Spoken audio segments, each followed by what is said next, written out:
गाव बदलताय, आम्ही सांगतो. AN न्यूज मराठी, शोध सत्याचा.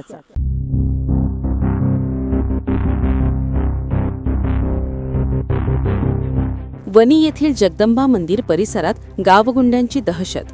पोलिसांनी कारवाई करत बधावून घेतले. नाशिक जिल्हा कायद्याचा बालेकिल्ला.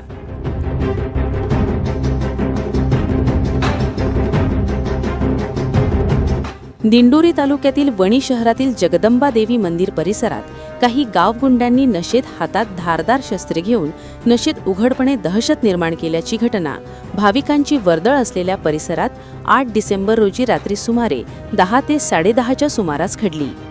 8 ते 10 युवकांनी दारू आणि गांजाच्या नशेत हे कृत्य केले.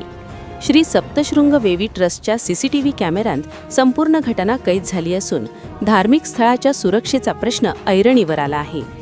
ट्रस्टचे अध्यक्ष राजेंद्र थोरात, रोशन पवार, अमोल देशमुख, पोपटराव थोरात, राकेश थोरात आदींनी पोलिसांत तक्रार दाखल केली असून राजेंद्र मढवई यांच्यावरही संबंधित युवकांकडून धक्काबुक्की व मारहाण झाल्याची घटना घडल्याने त्यांनीही पोलिसांकडे तक्रार नोंदवली. 2 तक्रारींच्या आधारे पोलिसांनी तात्काळ चौकशी करून प्राथमिक तपासात वणी येथील तुषार केशव गवे यास प्रकरणातील मुख्य आरोपी म्हणून ताब्यात घेतले असून गुन्हा दाखल केला आहे. पोलिसांनी त्याला ताब्यात घेत शहरात वाढत्या गुन्हेगारी प्रवृत्तीवर नियंत्रण आणण्यासाठी व संदेश देण्याचा निर्णय घेतला. पोलिसांनी आरोपीची शहरात धिंड काढत शहरभर फिरवण्यात आले. नाशिक जिल्हा हा कायद्याचा बालेकिल्ला असल्याची समज दिली. वणी पोलीस ठाण्याचा सहाय्यक पोलीस निरीक्षक गायत्री जाधव, पोलीस उपनिरीक्षक गणेश कुटे, पोलीस उपनिरीक्षक किरण जगदाळे आदींसह कर्मचाऱ्यांनी ही कारवाई केली.